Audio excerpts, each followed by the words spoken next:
It's Sunday afternoon. We've had a really lovely lazy weekend. We've got lots of little jobs done, but in our own time, and it's been super. So this morning there's not really much to show you, so what I thought I would do is walk you through my sock yarn stash. There's going to be people coming and going and sneezing in the kitchen and cats all over the place, so just bear with me. Here comes hubby. Hi! So, a word on stash. I have talked to friends recently, and one friend in particular has been judged for the size of her stash. And I just feel really upset by this. I feel that as crafters we shouldn't be judging one another, and that if one crafter has chosen to spend their money on yarn rather than other things, then that's their business.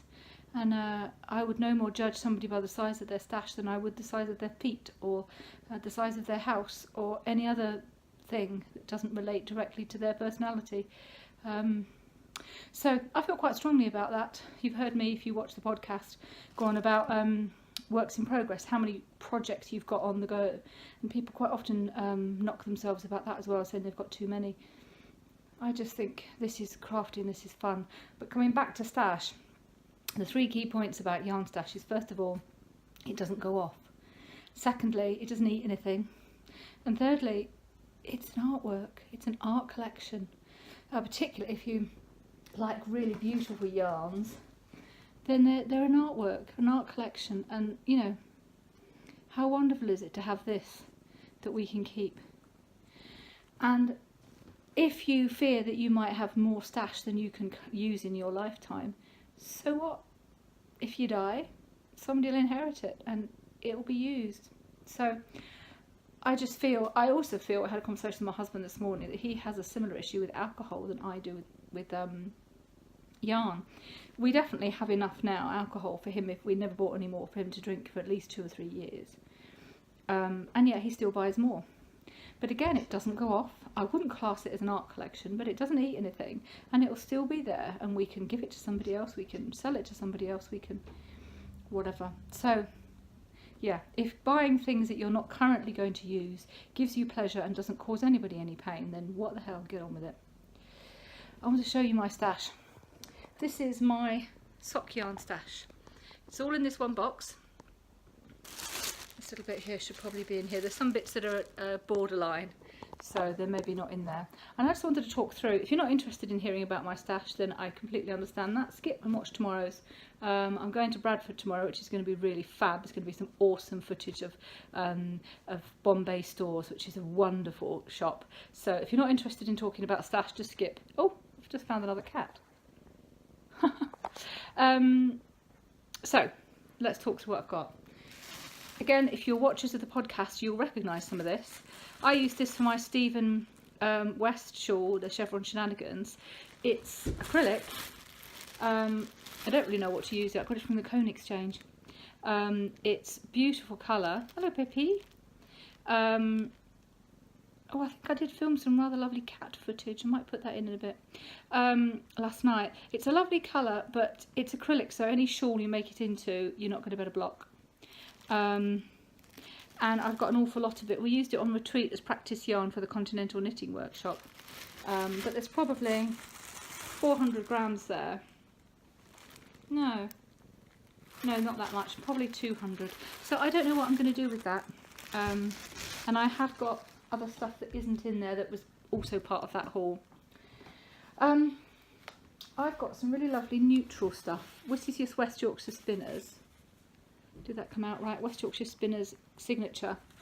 Again, if you know me, or if you've even been watching the Vlogmas, you probably know I'm not into neutrals and subtles, but these are to go with other things in shawls, and I've even got like a navy blue. So they're all neutrals to add to others. Oh, my cats, so lovely. Believe it or not, the big one believes the little one, who is clearly unrelated to her, is her mum, because we got the big one when she was a kitten, and the Siamese took her on as started mothering her and looking after her, and they still in those roles, so There you go. Okay, this one is possibly the most beautiful thing I have. I don't know, it's a bit of a tough call. It's Easy Knits. Easy Knits is my favourite, probably my favourite, one of my favourite yarn dyers. It's a guy called John. I've met him a couple of times at Yarndale. I just love his stuff. This is the Kraken. It's merino nylon stellina, so basic sock yarn, but flipping excellent colours. Don't know what I'm going to do with that, but you see, you know this teal thing I've got going on, I think those look really lovely together. I'm not sure the grey goes with it, but maybe the navy blue. It's all about those three as a 3-colour shawl. Liking that. Okay, what else have I got? This is from Yarndale. It's Pook GB, really gorgeous. It's a very slow gradient cake. It's 200 grams. It's 200 gram skeins basically. It's gorgeous, and it starts out very, very white and goes to blue, darkish blue. I'm loving that. I have got a pattern in mind for that. I've talked about it on the podcast. I'll put it up here. This is something I got from Fountains Abbey, which is a National Trust property near us. It's hand spun, and it is naturally dyed. Rare breed white faced woodland, hand spun, natural botanical dye, logwood. The mordant is alum. It's approximately 100 grams of 4-ply. It's not the softest fella you're ever going to meet, but it's soft enough. Okay. I have trouble moving across files that are longer than about 6 minutes. That's why I keep stopping. These two are amazingly soft. They're Chester Wool Company. They're for Martina Bames Lefty. Definitely planning that for the winter after Christmas. That's a random bag of stuff that I've got left over. I used that for a project for my mum-in-law recently. Now these are beautiful. These are yak. They're from Fine Fish Yarns, and they're I can't work it. Yak singles anyway. This is a really good light. I'm sitting in the sunshine for a change. Those three are, I'm going to use them for this pattern here, which is Jazz by Belinda Harris. I bought that at Yarndale, so that's got a plan. This one is Madeline Tosh, a gift from Annabelle at Dolebelly Lits. I don't know what I'm going to do with that, but I think they go quite nicely. But then maybe it's just because I love purple and teal. Don't know. This is a beautiful Mad Mini skein that I got as a present. If you want to know more about that, look at the googly-eyed stubby squid episode of my podcast. This West Yorkshire Spinners signature in rainbow for my daughter. My third daughter is gay, and we love rainbow stuff, so I don't know what I'm going to make her with that, but it'll be something. Look at this. This is Undercover Otter. It's from Stephen and Penelope's shop in Amsterdam. Again, see, this goes, I like this with this. Nice. Oh, there's some more of that. Oh, that's the Exmoor sock. John Arbon. Sorry about the crinkling. Really don't like this. It's very, very rough. I tried it in a shawl. Didn't like it at all. Rough and splitty.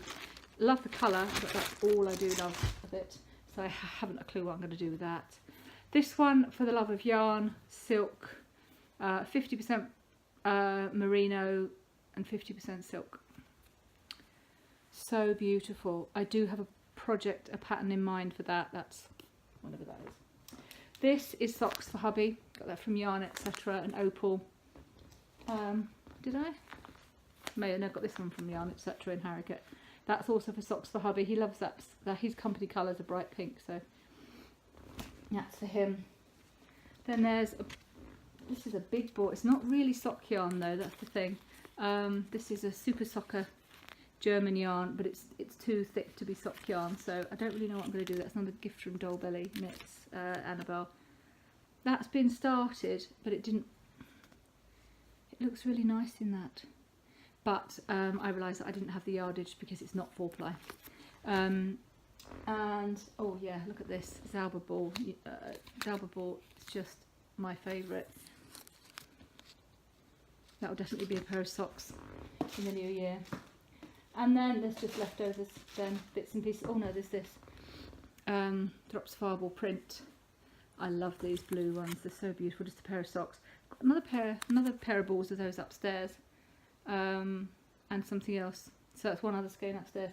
So apart from leftover bits and pieces that are for heels and toes, that's my sock stash.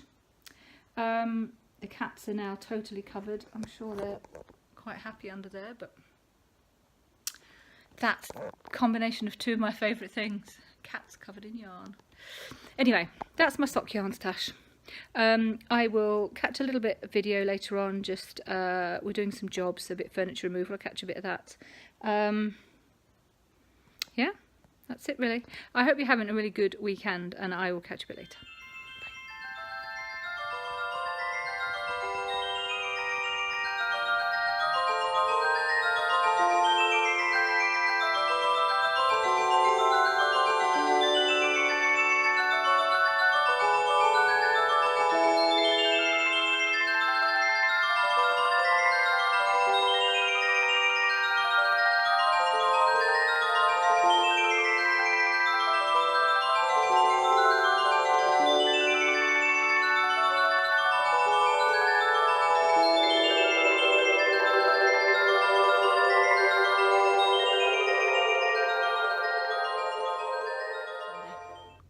So we had a takeaway, which you could see. We all had different food. Let's go to 2 different places.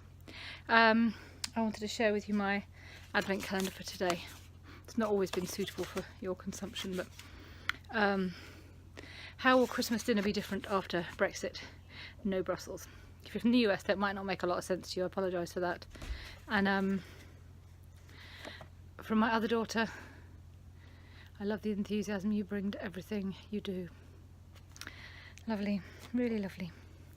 So we had Indian and pizza, Indian takeaway and pizza today, which was lovely. Mine is always Indian. I have been fascinated with Indian culture since I was a child.